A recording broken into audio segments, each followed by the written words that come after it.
यात्री। किसी समय रूस के एक गांव में एफिम और एलिशा नाम के दो वृद्ध मनुष्य रहते थे। वे बड़े घनिष्ठ मित्र थे। एफिम गंभीर और विचारवान व्यक्ति था। वह अपने परिवार की देखभाल बड़े ध्यान से करता था। एलिशा न धनवान ही था और न निर्धन ही। वह मधुमक्खियां पालकर अपना और अपने परिवार का पेट पालता था। वह बड़ा दयालु और प्रसन्न चित्त व्यक्ति था। अपने परिवार एवं पड़ोसियों के साथ वह शांति से रहता था। दोनों मित्रों ने बहुत पहले साथ साथ यरूशलेम की तीर्थ यात्रा करने की प्रतिज्ञा की थी। एलिशा तो सदा चलने को तैयार रहता, परंतु एफिम को समय नहीं मिल पाता था। उसके पास सदैव कुछ न कुछ काम रहता। एक काम समाप्त होता तो दूसरा काम शुरू हो जाता। एक दिन एलिशा ने जोर देते हुए कहा, क्यों मित्र, हम अपनी प्रतिज्ञा कब पूरी करेंगे? अभी हमें प्रतीक्षा करनी होगी। मेरे पास यात्रा के लिए पैसे नहीं हैं। तुम्हारे पास मुझसे 10 गुना अधिक धन है, फिर भी तुम ऐसी बात करते हो। आत्मा की पवित्रता से बढ़कर और कुछ नहीं है। तीर्थ यात्रा से आत्मा पवित्र होती है। हमने तीर्थ यात्रा की प्रतिज्ञा की है, अतः हमें अवश्य ही चलना चाहिए। अंत में एलिशा अपने मित्र को समझाने में सफल हो गया। एफिम ने अपने साथ बहुत सा धन लिया। एलिशा ने केवल उतना ही लिया जितना आवश्यक था। एफिम ने अपने पुत्र को प्रत्येक कार्य के संबंध में निश्चित आदेश दिए। दूसरी ओर एलिशा ने घर के मामलों की ओर कोई ध्यान न दिया और प्रसन्नता से वह तीर्थ यात्रा के लिए चल पड़ा। एफिम के चित्त में शांति न थी। उसे अपने घर की चिंता हर समय लगी रहती थी। चलते चलते दोनों वृद्ध एक छोटे से गांव में पहुँचे। उस गांव में अनावृष्टि से त्राहि त्राहि मची हुई थी। लोग भूखों मर रहे थे। दोनों मित्र रात बिताने के लिए एक झोपड़ी की ओर चल पड़े। उन्हें झोपड़ी में से लोगों की चीख पुकार सुनाई दी। उन्होंने द्वार खटखटाया, परंतु किसी ने न सुना। एलिशा के धक्का देते ही द्वार खुल गया और वे अंदर घुस गए। झोपड़ी का वातावरण बहुत ही दुर्गंधपूर्ण था। एक स्त्री भूमि पर मरणासन अवस्था में पड़ी थी। स्त्री ने पूछा, आप लोग कौन हैं? क्या चाहते हैं? हमारे यहाँ कुछ भी नहीं है। बाबा, हम भूखे हैं, हमें रोटी दो। रोग और भूखमरी ने हमें घेर रखा है। मेरा पुत्र भूख से मर रहा है। एलिशा ने अपना थैला खोला और उसमें से रोटी का एक टुकड़ा लड़के की ओर बढ़ाया। लड़का रोटी के टुकड़े पर टूट पड़ा और देखते ही देखते उसने उसे साफ कर दिया। उस स्त्री और पुरुष को भी उसने 2-2 रोटियां खाने को दी। फिर वो कुएं से पानी बाहर कर लाया और उन्हें पिलाया। एफिम झोपड़ी के बाहर बैठा था। एलिशा ने उसे सारा हाल कह सुनाया। क्या हम इस गंदी झोपड़ी में ही रुके रहेंगे? ऐसा किया तो हम लोग भी बीमार हो जाएंगे और फिर हमें तो यरूशलेम पहुंचना है। व्यर्थ में समय नष्ट करना ठीक न होगा। मित्र, आप चलें। मैं इन लोगों को ऐसी दशा में छोड़कर नहीं जा सकता। मुझे कुछ समय तक इन लोगों की सेवा करनी ही होगी। एफिम अकेला ही चल दिया। एलिशा ने सारी रात उस घर के तीनों प्राणियों की देखभाल की। सवेरा होते ही उसने घर की सफाई की, चूल्हा जलाया, भोजन बनाया। घर के लिए जो आवश्यक चीजें थीं, उन्हें वो स्वयं ही मोल ले आया, क्योंकि झोपड़ी में कुछ भी न था। घर के लोगों ने अपना पेट भरने के लिए एक एक करके घर की सारी चीजें बेच दी थीं। 1 दिन, 2 दिन और फिर 3 दिन बीत गए।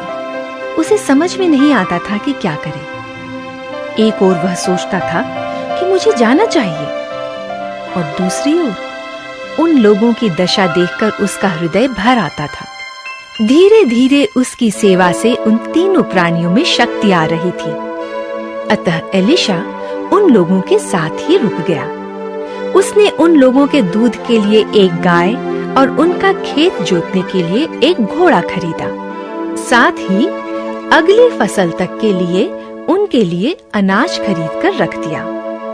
एक दिन एलिशा ने सुना कि बूढ़ी स्त्री अपने बेटे से कह रही थी, बेटा, ये मनुष्य नहीं, देवदूत हैं।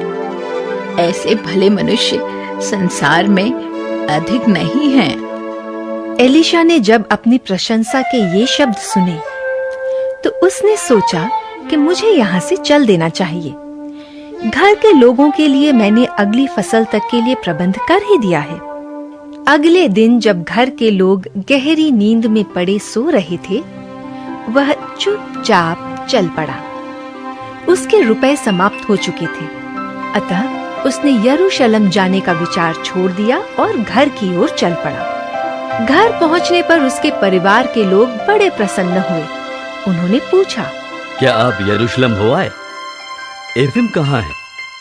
ईश्वर की इच्छा नहीं थी कि मैं वहां जाऊं। दूसरा, मेरा सारा धन मार्ग में ही समाप्त हो गया था, इसलिए मैं एफएम के साथ न जा सका और बीच से ही लौट आया। उधर एफिम गांव की झोपड़ी छोड़ने के बाद जितना शीघ्र हो सका यरूशलेम की ओर चला। वहां पहुंचकर वह प्रार्थना करने के लिए गिरजाघर में गया। बड़ी भीड़ थी। उसे सदैव अपने धन की चिंता लगी रहती थी। प्रार्थना के समय भी वह टटोल कर देख लेता कि कहीं भीड़ में कोई जेब न काट ले। प्रार्थना में उसका मन न था। गिरजाघर के भीतरी भाग में 36 दीपक जल रहे थे। किसी भी तीर्थयात्री को वहां जाने की अनुमति न थी, परंतु दीपकों के प्रकाश के पीछे उसने एक ऐसा दृश्य देखा जिससे वह आश्चर्यचकित हो गया। वहां उसे एक वृद्ध पुरुष की झलक दिखाई दी। वह बिल्कुल एलिशा की तरह था। एफएम सोचने लगा कि यह एलिशा कैसे हो सकता है? उसे तो मैं पीछे छोड़ आया हूं। परंतु जब उसने उसकी ओर फिर देखा तो उसे पूर्ण विश्वास हो गया कि वह एलिशा ही है। अपने मित्र को देखकर उसे बड़ी प्रसन्नता हुई।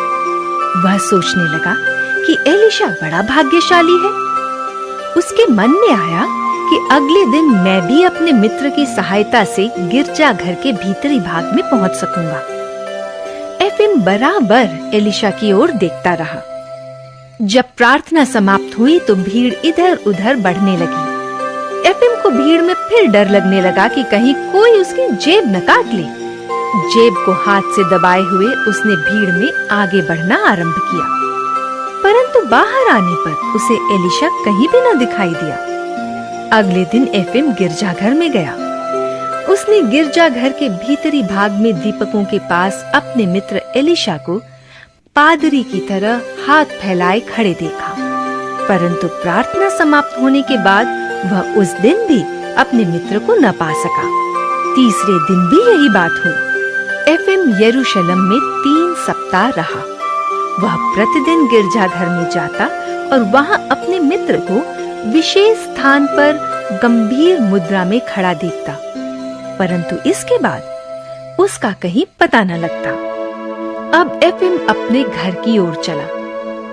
रास्ते में वह उस गांव के झोपड़े में पहुंचा जहां एलिशा रुका था। उसे दरवाजे पर बूढ़ी स्त्री खड़ी दिखाई दी। वह बोली, आइए बाबा, हमारे साथ ठहरिए और भोजन कीजिए। हम सदा अपने यहाँ यात्रियों का स्वागत करते हैं। एक यात्री ने ही हमारी प्राण रक्षा की थी। एफिम समझ गया कि वह स्त्री एलिशा के विषय में बात कर रही है। उसके संबंध में पूछने पर स्त्री ने कहा, मैं नहीं जानती वो कौन था, मनुष्य अथवा देवदूत। वो हम सबसे प्रेम करता था, हम पर दया करता था और यहाँ से बिना अपना नाम बताए हुए चला गया। परमात्मा उसका भला करे। यदि वो न आया होता तो हम सब मर गए होते। प्रातःकाल वह अपने गांव की ओर चल दिया। गांव में पहुंचकर वह सबसे पहले एलिशा के घर गया। एलिशा अपनी शहद की मक्खियों की देखभाल कर रहा था। एफिम को देखकर उसने नमस्कार किया और कहा, आशा है कि आप यरूशलेम की तीर्थ यात्रा सकुशल पूरी कर आए होंगे। मेरा शरीर तो वहां अवश्य पहुंच गया, परंतु मेरी आत्मा वहां पहुंच सकी इसमें मुझे संदेह है।